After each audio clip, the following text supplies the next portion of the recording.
Welcome back to another video. In this video, we are going to be talking about quadrantal and coterminal angles. It might sound complex, but it's really not that complex, okay? So let's just start off by just some standard definitions. And the very first standard definition is called standard position, all right? So standard position, an angle is in standard position if the vertex is at the origin and its initial side lies on the, let me say that again. An angle is in standard position if the vertex is at the origin and its initial side is the positive x-axis, okay? So, for example, we talked about these in another video, if you remember, or if you watched it. So we have a x and y coordinate.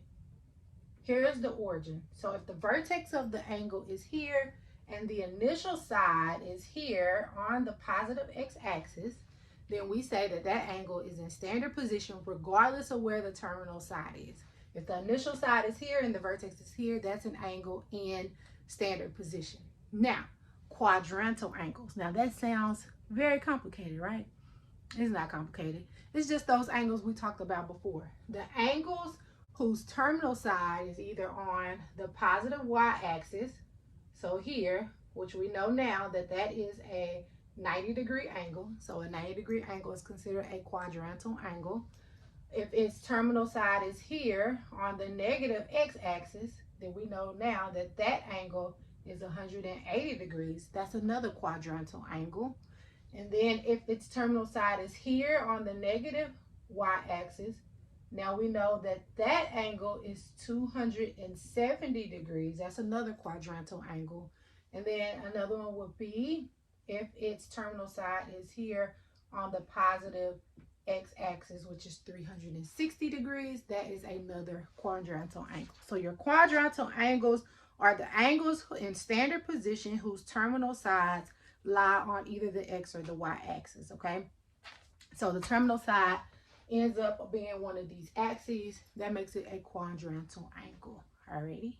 Okay, the next definition is coterminal angle. So co means share. The prefix co means share. And remember, terminal is that the final side of the angle. So the terminal side.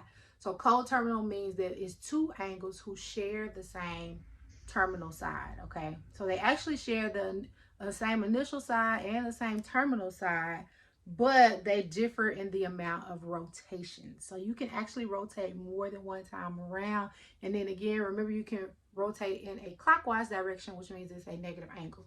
So if you have two angles that have the same initial side, the same terminal side, but their rotation is different, then those are coterminal angles. So for example, here is a vertex here. Here's an initial side.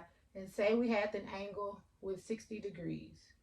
So say this is theta, and it's 60 degrees, all right? Well, say we took another angle. Let me grab another marker, a different color. So say we took another angle that has this same vertex, this same initial side, this same terminal side, but instead of just rotating from here to here, it rotates here, go all the way around, and come back to here. So it does a full rotation, and then it comes back to this 60 degrees. So remember, a full rotation, and I'm going to call that angle alpha. So remember, a full rotation is 360 degrees. So it went around one time, but then it came back up 60 degrees. So that'll be 360 plus 60, which is 420 degrees. So this 420 degree angle and this 60 degree angle, they have the same initial side, the same terminal side, but they have differing amounts of rotations. And because of that, those two angles will be considered coterminal angles. All right, so that is how you define coterminal angles. Let's look at some examples where we actually have to find some coterminal angles. So for this first example, we want to find the angles of least possible positive measure coterminal with each angle. So there's three different parts to it. We want to find an angle that's coterminal with 908 degrees, negative 75 degrees, and negative 800 degrees, okay? So starting with the very first part, we want to find the angle with the least possible positive measure that is coterminal to 908 degrees, all right?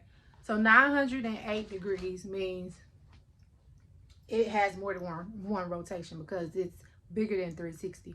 It actually has more than two rotations because 360 times 2 is 720. So that's actually more than 2 rotations. So basically what we want to do is we want to keep subtracting 360 from 908 until we finally get a number that's less than 360. Once we get a number that's less than 360, that lets us know that we're within that 1 rotation. So 908 minus 360 is 548. Well, that's still bigger than 360. So we'll take 548 and subtract 360 again. So basically, you're just going to keep subtracting 360 until you get a number less than 360. So 188 degrees. So now here's the thing. 548 degrees is a coterminal angle to 908 degrees because remember, it's just the change in the rotation. But we're looking for the smallest possible positive one. So if we was to subtract 360 again, we will get a negative angle, which is another coterminal angle, negative 172, but it's asking for the smallest possible positive one. So the positive one, the smallest, would be 188 degrees. So for part A, the answer will be 188 degrees. That is a coterminal angle with 908 degrees. That's the smallest possible positive measure. Okay, let's look at the next one. We haven't really talked about any negative angles yet, so let me just kind of sketch out negative 75 degrees. I'll sketch it over here. So the initial side is here in standard position. Remember, that's your initial side. But if you have a negative angle, instead of going this way, you're now going to go this way, clockwise. And remember, if I go here, I'm at 90 degrees. So 75 degrees is going to be close to the 90, but not all the way to the 90. So negative 75 degrees will look like this, an angle like this in standard position, okay? So what we want to do is we want to find a coterminal angle to that is least positive angle, okay? The least possible positive angle. That's what I'm trying to say. So normally, like in the last example, we were subtracting 360, but since this one is a negative, we're going to be adding 360. So you're going to keep adding 360 till you get a number that is between 0 and 360. So negative 75 plus 360, that gives you 285. And 285 is between 0 and 360. So that 285 degrees is this angle, but going in a positive direction. So starting at your initial side and going in the positive direction, that would be your 285 degree angle, okay? So 285 degree angle is a coterminal angle with negative 75 degrees. They share the same initial side and the same coterminal side, but their rotation is different. The negative 75 rotates in the clockwise direction. The 285 rotates in a counterclockwise direction. All right, and for the last part of this problem, we want to find the smallest possible positive angle, coterminal angle with negative 800 degrees, okay? So negative 800 means it goes in the clockwise direction, and because it's bigger than 360, that means it goes around more than once. It actually goes around more than twice because twice 360 is 720. And so this just has multiple rotations. So because it's negative, anytime you start off with the negative angle, you're going to be adding 360. Anytime you start off with the positive angle that's bigger than 360, you're going to be subtracting 360. So what we're going to do here is we're just going to keep adding 360. So negative 800 plus 360 is negative 440. And then we're going to add 360 again. You don't have to write all this out. I'm just writing it out step by step so you can see what I'm doing. That's negative 80. And remember, our goal is to get a number that's between 0 and 360. So I'm going to add 360 again, and you get 280. So your answer here would be 280 degrees because that's a number that's between 0 and 360. So that would be your smallest possible positive angle that shares the initial and terminal side with negative 800 degrees. So this is how you would find your coterminal angles, okay? Let's look at one last example, and be sure if you have any questions whatsoever, be sure to put them in the comments below, okay? Okay, now for this last example, I'm going to show you how you use the coterminal angles to sketch angles, okay? So we want to sketch an angle that's 512 degrees, I believe.